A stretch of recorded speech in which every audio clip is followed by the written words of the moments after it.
ఆయనంత మాత్రం మీ air space మాకు అవసరం లేదు. ఇదే అంశానికి సంబంధించి ఇప్పుడు టిట్ ఫర్ టాట్, మీరు ఎలా చేస్తే మీకు అలాగే బుద్ధి చెప్తాం. ఇప్పుడు అదే స్టైల్లో వెళ్తోంది భారత్ కూడా. పాకిస్తాన్ ఎయిర్లైన్స్కు గగనతలం మూసేయాలని ఇండియా నిర్ణయించిందా?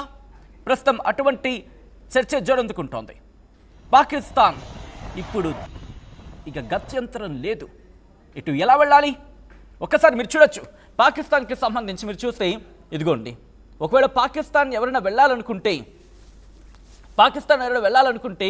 అంటే బంగాళాఖాతం నుంచి శ్రీలంక మీదుగా అరేబియా సముద్రం నుంచి అప్పుడు పాకిస్తాన్లోకి వెళ్లాల్సి ఉంటుంది, అదొక మార్గం.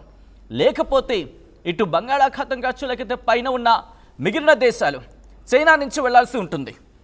చైనా నుంచి పాకిస్తాన్లోకి అడుగు పెట్టాల్సి ఉంటుంది. ఇప్పటికీ మీరు చూడొచ్చు ఆ మూమెంట్. ఒక్కసారి పాకిస్తాన్ మా ఎయిర్ స్పేస్ చూడు, నీ ఎయిర్ స్పేస్ చూడు, ఎటువంటి ఎంగేజ్మెంట్ ఉందో. ఇండియన్ గగనతలంలో, భారత గగనతలంలో ఆ ఫ్లైట్ మూమెంట్స్ ఏ స్థాయిలో ఉన్నాయో ఒకసారి చూడు. అట్ ద సేమ్ టైం నీ గగనతలంలో గాలి తప్ప ఒక్క విమానమైనా కనిపిస్తోందా? ఒక్క విమానం. ఏదో యుద్ధ సన్నాహాలు అంటూ నువ్విచ్చే బిల్డప్కి సంబంధించి ఆ విజువల్స్ తప్ప.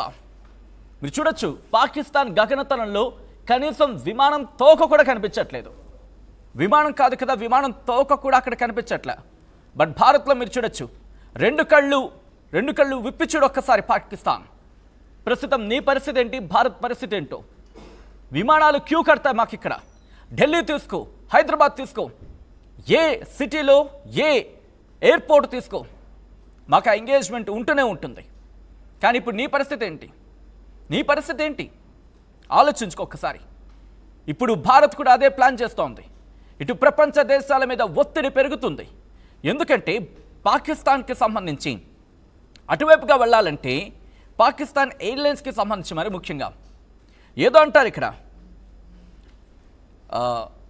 ఒక ప్రయత్నం చేసేటప్పుడు ఆలోచించి చెయ్యాలని చెప్పి. ఇక్కడ ఇంకొక ఇంట్రెస్టింగ్ మాట నేను చెప్తా. పాకిస్తాన్కి సంబంధించి వాళ్ళ ఫ్యూయల్ ఉంటుంది కదా, అంటే ఈ విమానాలకు సంబంధించి ఫ్యూలింగ్, ఆ ఇంధనం కూడా కరువులో ఉంది ప్రస్తుతం. సాధారణంగా మనం రాగా తెచ్చుకుంటూ ఉంటాం, ఆ తర్వాత దాన్ని ప్యూరిఫై చేసుకుంటూ ఉంటాం. ప్రస్తుతం ఆ కర్మాగారాలు కూడా, ఆయిల్ రిఫైనరీస్ కూడా అక్కడ ఇబ్బందులు ఎదుర్కొంటున్నాయి. కారణం భారత్ కొట్టిన ఒకే ఒక్క దెబ్బ. ఊహించే ప్రయత్నం చేయండి భారత్ కొట్టిన దెబ్బ ఏంటో. మరి ముఖ్యంగా భారత్ కొట్టిన దెబ్బ సింధు నదికి సంబంధించి. ఎప్పుడైతే సింధు నదిని బ్లాక్ చేసిందో కనీసం ఆయిల్ రిఫైనరీస్ అక్కడ నడవలేకపోతున్నాయి. దీంతో విమానాలకు సంబంధించి ఫ్యూయల్ని అందించే పరిస్థితుల్లో కూడా అక్కడ పాకిస్తాన్ లేదు. ఇటువంటి నేపథ్యంలో ఎగిరే విమానాలకు సంబంధించి కూడా ఇబ్బందికర వాతావరణమే. మా ప్రతినిధి రామ్దాస్ అప్డేట్స్ అందించేందుకు సిద్ధంగా ఉన్నారు. రామ్దాస్, ప్రస్తుతం భారత్ ఎటువంటి ఆలోచన చేస్తోంది? కేవలం ఇది గగనతలానికి మాత్రమే పరిమిత అవకాశం కనిపిస్తోందా, లేకపోతే జలాల విషయంలో కూడా నేవీ విషయానికి సంబంధించి ఎటువంటి వ్యూహంతో వెళుతోంది? ఇప్పుడు రెండు రకాలుగా ఇది ప్రభావం చూపే అవకాశం ఉంది. కేవలం మనం గగనతలంకే పరిమితమయ్యే అవకాశం, అవి కూడా బహుశా మూసివేసే అవకాశాలు కనిపిస్తాయి. ప్రస్తుతానికైతే అంటే ఈ సీమాంతర ఉగ్రవాదాన్ని ప్రోత్సహిస్తున్న పాకిస్తాన్ కైతే మరొక షాక్ ఇస్తున్నాం మనము. ఖచ్చితంగా పాకిస్తాన్ ఎయిర్లైన్స్ కు మన గగనతలాన్ని మూసివేత దిశగా అయితే ప్రస్తుతం ఆలోచనలు అయితే కొనసాగుతున్నాయి. ఇక ఈ ఉద్రిక్త నేపథ్యంలో భారత్ పాకిస్తాన్ల మధ్య తమపై ఆంక్షలు విధించిందనే కోపంతో, అంటే మనం ఎప్పుడైతే ఇండస్ వాటర్ ట్రీటీ తర్వాత వీసాలు ఇవన్నీ రద్దు చేస్తామో అప్పుడు మనపై పాకిస్తాన్ విషయం చెమ్మింది.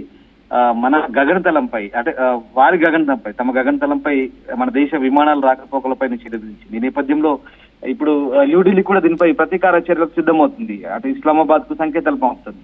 పాక్ విమానయాన సంస్థలకు మన గగనతలాన్ని మూసివేసే అంశాన్ని కూడా పరిశీలిస్తున్నట్టు తెలుస్తుంది. ఇక దీనికి సంబంధించిన వార్తలు అయితే వెలువడుతున్నాయి. ఇప్పటికైతే ఈ ప్రతిపాదనల పరిశీలనలో ఉంది. ఇంకా తుది నిర్ణయం అయితే ఇంకా ఇప్పటికే తీసుకోలేదు. బహుశా తొందరలోనే దీనికి సంబంధించిన అనౌన్స్మెంట్ వచ్చే అవకాశం ఉంది. ఒకవేళ భారత్ నిర్ణయం తీసుకుంటే కనుక పాకిస్తాన్ ఎయిర్లైన్స్ పై చాలా ప్రభావం చూపే అవకాశం ఉంది. ముఖ్యంగా పాక్ విమానాలు ఇక్కడ ప్రధానంగా మనకు సౌత్ ఈస్ట్ ఏషియా అంటారు, కౌలాలంపూర్ సహా మలేషియా, ఇతర నగరాలు, సింగపూర్, థాయిలాండ్ ఇట్లాంటి ప్రాంతాలకు వెళ్ళాలంటే మాత్రం మన ఎయిర్ స్పేస్ దాటాల్సిందే. సో అప్పుడు భారత్ కనుక నిషేధం ఇస్తే ఇప్పుడు దక్షిణాసియా ప్రాంతాలకు వెళ్లేందుకైతే చైనా లేదా శ్రీలంక మీదుగా విమానాలు మళ్లించాల్సి ఉంటుంది. అప్పుడు ప్రయాణ సమయం పెరగడంతో పాటు నిర్వహణ భారం పడుతుంది. ఇప్పటికే ఆర్థిక ఇబ్బందుల్లో కూరుకుపోయిన పాక్ ఎయిర్లైన్స్ కి ఇది మరింత ఇబ్బందికరమైన పరిస్థితి అని మనం చెప్పుకోవచ్చు. ఎందుకంటే ఈ ఉద్రిక్తత నేపథ్యంలో ఇటీవల మన విమానాలకు పాక్ తమ గగనతలాన్ని మూసివేసిన సంగతి తెలుస్తుంది. దీంతో భారత ఎయిర్లైన్స్ కూడా ప్రత్యామ్నాయ మార్గాల్లో విమానాలు నడుపుతున్నాయి. అయితే ఈ నిర్ణయంతో ఆర్థికంగా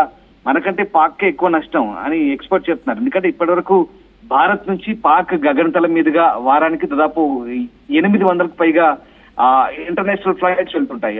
అటు ఇటు రాకపోకలు సాగిస్తాయి. అందుకోసం ఓవర్ ఫ్లైట్ ఫీజు కింద పాకిస్తాన్ దాదాపుగా రోజుకు $120,000 వసూలు చేస్తుంది. అంటే ఆ రకంగా కూడా మన వల్ల వాళ్ళకి ఆదాయమే, వాళ్ళకు వచ్చే నష్టం లేదు. ఆ రకంగా ఆదాయం కూడా పోతుంది. ఇప్పుడు ఆ మొత్తాన్ని కూడా నష్టపోవాల్సి వస్తుంది.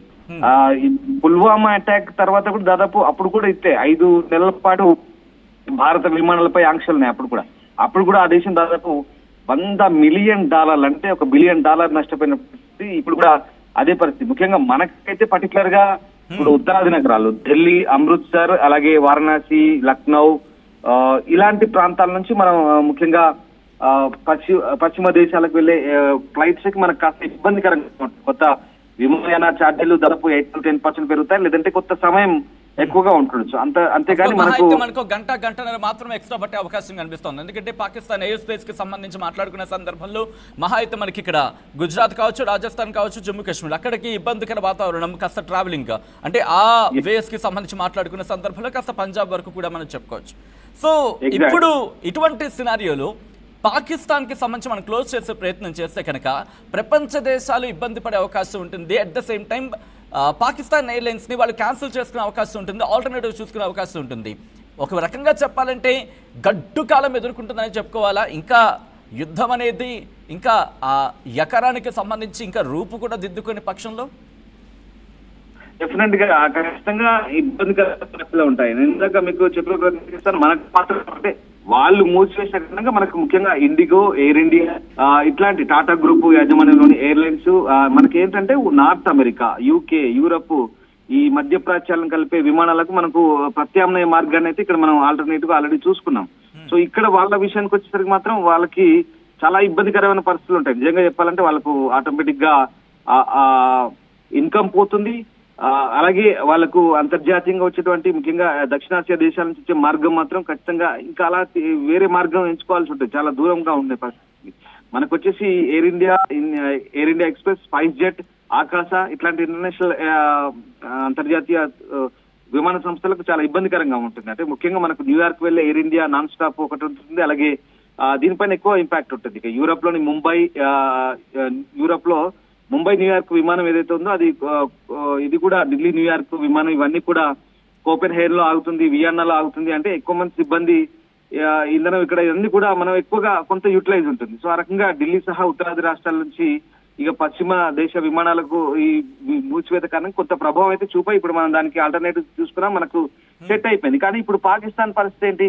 పాకిస్తాన్ నిజంగా కేంద్రం కనుక నిషేధిస్తే ఇప్పుడు కౌలాలంపూర్ అలాగే చాలా ప్రాంతాలు ఇందాక నేను చెప్పిన ఆగ్నేయాసియా దేశాలకు కూడా చాలా ఇబ్బందికర పరిస్థితులు ఉంటాయి. ఇక ఈ రకంగా పాకిస్తాన్ కు ఒక రకంగా దెబ్బే అనుకోవాలి. చాలా ఊహించని షాక్ ఇది.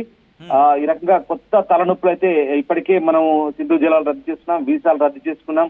ఇంకా మోదీ సర్కారు వేసినటువంటి ఆంక్షలతో ఇప్పటికే కుదేలైపోతున్న పాకిస్తాన్ కి ఇది మరొక దెబ్బే అనుకోవాలి. దాని కేవలం ఇది మాత్రమే కాదు, మన భారత్ కు సంబంధించిన నౌకాశ్రయాల్లో వాణిజ్య నౌకలు అయితే ఉంటాయి, అవన్నీ కూడా మన దగ్గర ఖచ్చితంగా ఎట్టి పరిస్థితుల్లో అలౌట్ చేసే అవకాశం లేదని కూడా చెప్తున్నారు. ఆ రకంగా ఇబ్బందికర పరిస్థితి సంబంధించి పాకిస్తాన్ ఎయిర్లైన్స్ తన సొంత ఎయిర్లైన్స్ రోజుకి 50 విమానాలు మాత్రమే నడపగలి పాకిస్తాన్ ఎయిర్లైన్స్ కి సంబంధించి ఇప్పుడు కనుక భారత్ కనుక ఈ నిర్ణయాన్ని కఠినంగా అమలు చేస్తే ఎటువంటి గడ్డు పరిస్థితి ఉంటుంది? ఇక వాళ్ళు ఆ పాకిస్తాన్ ఎయిర్లైన్స్ ని మూసుకోవాల్సిందేనా? అంటే కొన్ని ప్రత్యామ్నాయ మార్గాలు చూసుకోవాల్సిన పరిస్థితి వాళ్ళకి కనబడుతుంది. ఎందుకంటే ప్రత్యామ్నాయ మార్గాలు చూసుకుంటే కనుక ఇప్పుడున్నటువంటి ఆర్థిక భారానికి మనం కనుక భారతదేశం కనుక మనం అలాంటి ప్రతీకార చర్యలు తీసుకుంటే కనుక పాకిస్తాన్ విమానయాన సంస్థలు చైనా, శ్రీలంక గగనతలం ద్వారా ఆగ్నేయాసియా దేశాలకు విమానాలు నడపాల్సి ఉంటుంది, దక్షిణాసియా దేశాలకు కూడా విమానాలు నడపాల్సి ఉంటుంది. ఇది వారికి చాలా ఖరీదైన అంశం. అది ప్రూవెన్. సో దాంతో పాటు హిందూ మహాసముద్రము, బే ఆఫ్ బెంగాల్, అలాగే అరేబియా మహాసముద్రము ఈ ఓడరేవులన్నింటిలో కూడా పాకిస్తాన్ నౌకల్ని మనం డాక్ చేయడానికి కనుక భారత్ నిషేధిస్తే ఇక చాలా గడ్డు పరిస్థితి ఉంటుంది. నిజంగా ఇంటర్నేషనల్ ఎక్స్పోర్ట్స్ అండ్ ఇంపోర్ట్స్ ఇక పాకిస్తాన్